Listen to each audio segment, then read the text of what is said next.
अस्सलाम वालेकुम and welcome back to another reaction video. कैसे हैं आप सब लोग? खैरियत से हैं? पुरानी रिएक्शन वीडियोस पे आप लोगों का बहुत ज़्यादा प्यार, बहुत ज़्यादा लाइक्स, बहुत ज़्यादा कमेंट्स किया, आप लोगों का बहुत शुक्रिया। और जिन लोगों ने अभी तक चैनल को सब्सक्राइब नहीं किया हुआ, जल्दी से जाइए बेल आइकन को प्रेस कीजिए और सब्सक्राइब लाजमी कीजिएगा। तो आज की वीडियो बहुत ज़्यादा इंटरेस्टिंग होने वाली है। आज एक और हॉट टॉपिक लेके आए हैं आपके लिए। और आज का जो टॉपिक है वो बेसिकली ये है कि क्योंकि पूरी वर्ल्ड में बड़े-बड़े जो कंट्रीज़ होते हैं उनकी रेलवे नेटवर्क भी बहुत बड़े होते हैं। तो उन बड़ी जो ट्रेन्स होती हैं, बड़े नेटवर्क्स होते हैं, उनमें प्रॉब्लम्स भी बड़े होते हैं। अब जैसे कि हमारा नेटवर्क तो इतना बड़ा नहीं है ट्रेन्स रेलवे का, लेकिन उसमें भी प्रॉब्लम्स हैं। काफ़ी सारी चीज़ें, सफाई हो गई, केबिन्स, कोचेज़ के मसाइल, पैसेंजर्स का ओवरलोड, ये सारी चीज़ें होती हैं। तो आज की वीडियो जो है वो इंडियन रेलवे पे है और इंडियन ट्रेन्स की रियलिटी बताई है। इंडियन ब्लॉगर ने, मोहक मांगल है उनका चैनल भी है, डिस्क्रिप्शन में मैंने वीडियो का लिंक भी डाल दिया है। तो आज की वीडियो जो है वो बेस करती है रियलिटी ऑफ इंडियन ट्रेन्स। तो आइए चलते हैं, पहले ये वीडियो देख लेते हैं। इस वीडियो को देखो। क्या हो रहा है? ये तो वो वाला हाल था जो मीट पे आए थे, जो छोटी ईद पे। 17 अक्टूबर 2022 को मानो अरविंद चौहान का एक पूरा सपना सच हो गया।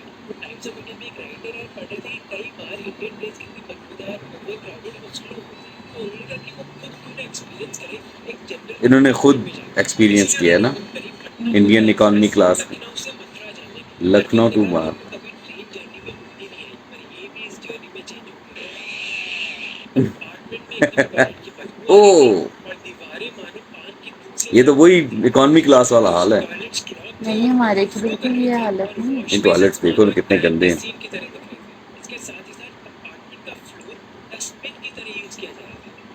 अपार्टमेंट में 72 लोग होने थे, उधर थे 90 से भी ज्यादा लोग। ये वही हाल हो गया जो हमारे साथ ईद पे हुआ था।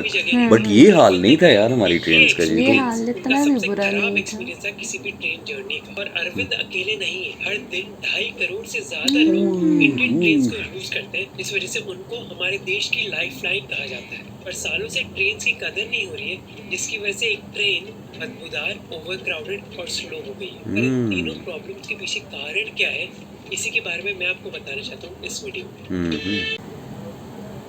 ओवरक्राउडिंग इंडियन ट्रेन्स में कई समय से बड़ी प्रॉब्लम। कितनी रश है, बहुत ज्यादा। वो लपक रहे हैं, साथ नीचे आ गए। कंपार्टमेंट्स में और भी बुरी है क्योंकि कई बार उन कंपार्टमेंट्स में अनरिजर्व टिकट्स होती हैं। अब इंडियन ट्रेन्स का मैं आपको सिस्टम समझाता हूँ। ऑन एवरेज एक एसी फर्स्ट क्लास कोच में 18 से 24 बर्थ होते हैं। 2 टियर एसी कोच में करीब 50, 3 टियर एसी में करीब 70 और स्लीपर कोच में करीब 80। अब अनरिजर्व कोचेस में 90 लोग ट्रैवल कर सकते हैं, पर उधर 90 नहीं, कई बार 180 लोग होते हैं, डबल। इसमें इंडियन रेलवेज ने रीजनल अथॉरिटीज को बोला कि वो रिजर्व स्लीपर कोचेस को कन्वर्ट कर दें अनरिजर्व ओपन सीट्स के कंपार्टमेंट में, ताकि ओवरक्राउडिंग कम हो जाए। पर इसके पीछे कारण क्या है? 2005 में इंडियन रेलवेज में एसी बर्थ 23% थी और स्लीपर क्लास बर्थ 77%। पर 18 सालों में ये नंबर्स बहुत बदल गए। 2023 में स्लीपर बर्थ 46% हो गई है। इंडियन रेलवेज कई समय से स्लीपर या फिर सेकंड क्लास कोचेस को रिप्लेस करके उधर एसी कोचेस डाल रही है। जैसे इस साल मई में बेंगलुरु सेंट्रल रेलवे स्टेशन की 4 ट्रेनों ने एसी कोचेस अगर चला रहे हैं तो फिर उनमें पैसेंजर्स के लिए भी तो कुछ होना चाहिए ना। पैसेंजर्स ओवरक्राउडेड हैं। एक जनरल सेकंड क्लास कोच को हटाकर उधर डाल दिया एक AC 3 tier economy class coach. और हमारे देश में कई लोग एक एसी कोच को अफोर्ड नहीं कर सकते। बात तो सही है, ऐसा हमारे भी यार, बंदा ग्रीन लाइन में तो सफर नहीं कर सकता। 24 कोच की ट्रेन में 4 जनरल कंपार्टमेंट होते थे, अब बस उधर 2 बचे हैं। जनरल कंपार्टमेंट को रिप्लेस करके 3 टियर एसी कोचेस डाले गए हैं, जो इंडियन रेलवेज के लिए ज्यादा प्रॉफिटेबल है। ये चीज सेंट्रल, नॉर्दर्न और वेस्टर्न रेलवे जोन्स में ज्यादा हुई है सदर्न और ईस्टर्न जोन्स के मुकाबले। अब एसी कोचेस की टिकट्स 3 से 4 गुना ज्यादा एक्सपेंसिव हो सकती है जनरल कंपार्टमेंट की टिकट से। इसके अलावा पैंडेमिक के बाद इंडियन रेलवेज ने जनसाधारण ट्रेन भी डिसकंटिन्यू कर दी है। 2002 में ये ट्रेन इंट्रोड्यूस हुई थी, जो पूरी तरह अनरिजर्व थी और पैसेंजर्स एक जनरल टिकट से इन ट्रेन को बोर्ड कर सकते थे। इन ट्रेन का ऑब्जेक्टिव था कि वो हमारी पब्लिक को एक अफोर्डेबल तरीका देंगे ट्रैवल करने का। ऐसे लोगों के लिए जो रिजर्व ट्रेन पर ट्रैवल नहीं कर सकते। अब क्योंकि इन ट्रेन के target customers low income migrant workers थे, तो जो टिकट के प्राइसेस थे वो भी कम थे, पर इसकी वजह से ये ट्रेन रेलवेज के लॉस मेकिंग थी। पर इवेंचुअली रेलवेज ने कहा कि वो इन ट्रेन को डिसकंटिन्यू कर रहे हैं। तो जो अफोर्डेबल कंपार्टमेंट से ट्रेन में वो भी कम हो रहे हैं। इसके अलावा जनसाधारण ट्रेन भी हटा दी गई। इसका अंजाम यह है कि जो बचे कुचे जनरल कंपार्टमेंट है इंडियन ट्रेन में, उधर भीड़ ज्यादा जाने लगी है। पर इधर तक प्रॉब्लम सीमित होती तो समझ आ जाती। ये ट्रेन आ रही है, लोग उस पे बैठने के लिए। 14 नवंबर को एक स्पेशल ट्रेन अरेंज करी गई थी दिवाली और छठ के पैसेंजर्स के लिए, पर सडनली इस ट्रेन को कैंसिल कर दिया। पत्थर मार रहे हैं लोग। पैसेंजर्स बेचारे माइग्रेंट वर्कर्स थे जिनके पास ज्यादा पैसे नहीं थे और अब कोई तरीका भी नहीं था अपने घर जाने का दिवाली के लिए। वो इतना गुस्सा हो गए कि स्टेशन में उन्होंने बवाल मचाना स्टार्ट कर दिया। जाहिर सी बात है, लोगों को गुस्सा आएगा ना, अब जगह ही नहीं है ट्रेन में। छठ तो वन टाइम इवेंट है, ये हर बार ऐसा नहीं होता। पर इंडियन रेलवेज ने कहा है कि पिछले 4.5 सालों के दौरान 1 लाख से ज्यादा मेल और एक्सप्रेस ट्रेन कैंसिल हुई है। यानी कि हर घंटे ऑलमोस्ट 3 ट्रेन कैंसिल होती है हमारे देश में। अब अगर हम 5000 ट्रेन हटा भी दें जो कोविड के दौरान कैंसिल हुई थी, बचती तो 1 लाख से ज्यादा ट्रेन अभी भी है। इस साल दिवाली और छठ के लिए इंडियन रेलवेज ने करीब 6700 स्पेशल ट्रेन स्टार्ट करी थी, जो 2 गुना ज्यादा था पिछले साल के कंपैरिजन से। पर प्रॉब्लम हमारे देश में ट्रेन की नहीं है बल्कि ट्रैक्स की है। हम ट्रेन तो बढ़ा देंगे पर नई रेलवे ट्रैक्स कहाँ से आएंगी? नीति आयोग की 2018 की रिपोर्ट के हिसाब से 1950 और 2013 के बीच गुड्स और पैसेंजर ट्रैफिक 1000% से ज्यादा बढ़ा है। पर इस समय ट्रैक की लेंथ कितनी परसेंटेज तक बढ़ी है? 23।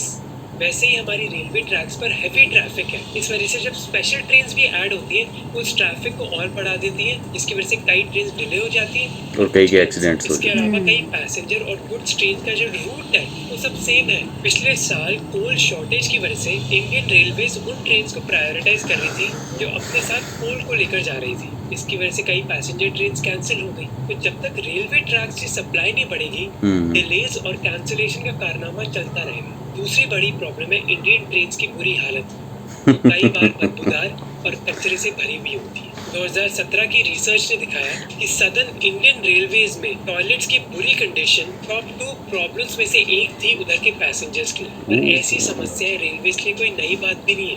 1909 में ओखिल सेन, एक रेलवे पैसेंजर ने एक खत लिखा था वेस्ट बंगाल के साहिबगंज डिविजनल ऑफिस को। ट्रेन में टॉयलेट्स न होने की वजह से स्टेशन का टॉयलेट उनको यूज करना पड़ा और पता चला कि वो भाग रहे थे ट्रेन की तरफ, एक हाथ में लोटा लिए हुए और दूसरे में धोती पकड़े हुए। इस नजारे के दौरान फिसल गए और उनकी धोती फिसल गई। ओखिल ने कहा कि वो न्यूज़पेपर्स में बहुत बड़ी रिपोर्ट छापेंगे अगर टॉयलेट का मुद्दा सॉल्व नहीं हुआ। पर 114 साल बाद भी ये प्रॉब्लम सॉल्व नहीं हुई। पिछले साल लखनऊ कोटा एक्सप्रेस में ट्रैवल करते हुए संगीता ने लिखा कि टॉयलेट्स पूरी तरह अनयूजेबल थे और किसी को वो कंप्लेन भी नहीं कर सकती थी। जाहिर सी बात है, लोग यार पता नहीं किस तरह टॉयलेट यूज करते हैं। असल आवाम भी बहुत ज्यादा है ना, लोड ज्यादा होने की वजह से लोग किस तरह पे टॉयलेट यूज करें। एक बहुत बड़ा मुद्दा है। इसमें एक बहुत बड़ा मुद्दा है क्लॉग टॉयलेट्स का। इंडियन रेलवेज में 50,000 से ज्यादा कोचेज हैं, इसमें से करीब 25% डायरेक्ट फ्लश सिस्टम यूज करती हैं, जहां वेस्ट डायरेक्टली रेलवे ट्रैक पर निकलता है। 75% को अपग्रेड कर दिया गया है बायोडाइजेस्टर टॉयलेट्स के साथ। अब डायरेक्ट फ्लश सिस्टम बहुत अनहाइजीनिक है क्योंकि ह्यूमन वेस्ट रेलवे ट्रैक पर पड़ा रहता है, जिससे जर्म स्प्रेड होते हैं। प्लेटफॉर्म्स में बदबू तो फैलती ही फैलती है।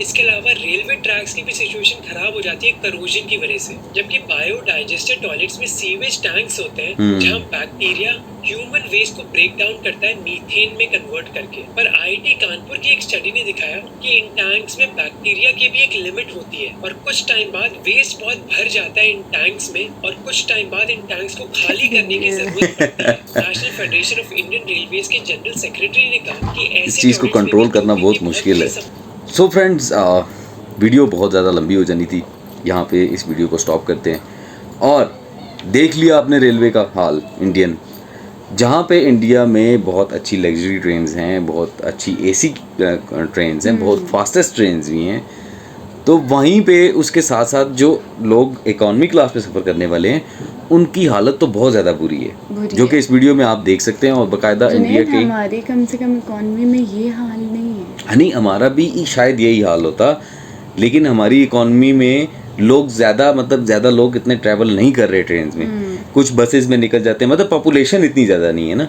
अब इंडिया में पॉपुलेशन बहुत ज़्यादा है, बहुत ज़्यादा है। ठीक है, और जितने भी गुर्बत भी उसी हिसाब से है, जितने ज़्यादा, सारे तो अमीर नहीं है इंडिया में कि जो AC स्टैंडर्ड्स यूज़ करेंगे, या जैसा वंदे भारत है या महाराजाज एक्सप्रेस है, वो सारे तो उसमें नहीं जाएंगे।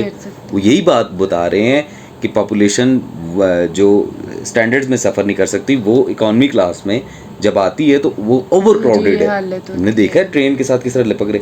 ये तो कुछ भी नहीं है, कुछ वीडियोस मैंने ऐसी भी देखी हैं फ्रेंड्स कि जिसमें लोग ट्रेन की छतों पे, इंजन्स पे बैठे हुए हैं, वहाँ जाते हैं। और फिर मज़े की बात हो, जब ट्रेन आती है ना प्लेटफॉर्म पे, आपने देखा है किस तरह लोग लपक रहे हैं। अब लपकने के दौरान कुछ बच्चे, कुछ खवातीन गिर जाते हैं, वो पाँव के नीचे आ गए, या कुछ गिरा तो वो ट्रेन के ट्रैक पे आया। वो ट्रेन, अब तुम्हें पता है, मसल देती है हर चीज़ को। वो ट्रेन के साथ टच हुआ, उसने मसला और रगड़ दे भाई वो जगह पे, और बहुत ज़्यादा जाने भी जाती हैं, बहुत ज़्यादा लोग मरे भी हैं, इसमें कोई शक नहीं है। तो आज की इस वीडियो में बहुत कुछ सीखने को भी मिला और बहुत कुछ रियलिटी बेस्ड भी हमने देखा कि एक्चुअल में इंडियन ट्रेन बज़ाहिर तो बड़े मतलब चीज़ें दिखा रहे होते कि बड़ी फास्टेस्ट ट्रेन है, बड़े ये वो बड़ा नेटवर्क है, लेकिन वो अपनी जगह ठीक है, बहुत बड़ा नेटवर्क है, हम मानते हैं इस चीज़ को, बहुत बड़ा नेटवर्क है। लेकिन उसके साथ साथ ये प्रॉब्लम्स भी चल रहे हैं और इंडियन गवर्नमेंट को चाहिए कि इन प्रॉब्लम्स को सॉल्व करे। और जो इकॉनमी के लोग सफ़र करते हैं वही बैकबोन है इंडियन रेलवे के। हर बंदा तो नहीं ना स्टैंडर्ड्स पे सफ़र कर रहा, ज़्यादातर लोग इकॉनमी क्लास में सफ़र करते हैं। तो उनके लिए ज़्यादा हमारी मुल्क के भी रेलवे को ये चाहिए, जो इकॉनमी के लोग हैं सफ़र करने वाले, उनको सहूलतें बढ़ाई जाएँ। जब हम लोग भी इकॉनमी में आए हैं अभी, तो क्या हाल था, टॉयलेट मैंने शायद नहीं दिखाया उस ब्लॉग में, मुझे अच्छा ही नहीं लगा। मतलब सारा वो जो मटेरियल था वो बाहर पड़ा हुआ है यार, वो सुराख बना हुआ है उस पर, कोरोना उस पर क्यों नहीं कर रहे, बाहर करते हैं। तो यही हाल, अब पैसेंजर कम है हमारे, तो ये हाल है ज़्यादा हो तो वहाँ पे सोचो फिर क्या हाल होगा। इवन के एक लेडी ने बोला है कि मैंने सफ़र किया है तो मैंने टॉयलेट पूरे सफ़र में यूज़ ही नहीं किया क्योंकि यूज़लेस था, वो अनयूजेबल था, वो तो उसको यूज़ ही नहीं करते, कहाँ पाँव रखें, इतना मटेरियल अंदर पड़ा हुआ था। सो फ्रेंड्स, ये थी आज की वीडियो। होप आप लोगों को आज की वीडियो अच्छी लगी होगी। इस तरह की मज़ीद रिएक्शन वीडियोस देखना चाहते हैं या किसी भी पॉइंट टॉपिक पे आप रिएक्शंस हमारे देखना चाहते हैं तो कमेंट बॉक्स में ज़रूर बताइएगा। इंशाल्लाह नेक्स्ट वीडियो हम वही बनाएंगे, उसी टॉपिक पे बनाएंगे। सो अपना और अपने पेरेंट्स का बहुत सारा ख्याल रखिएगा, चैनल को सब्सक्राइब कीजिएगा। मिलते हैं नेक्स्ट वीडियो में, तब तक के लिए अल्लाह हाफिज़।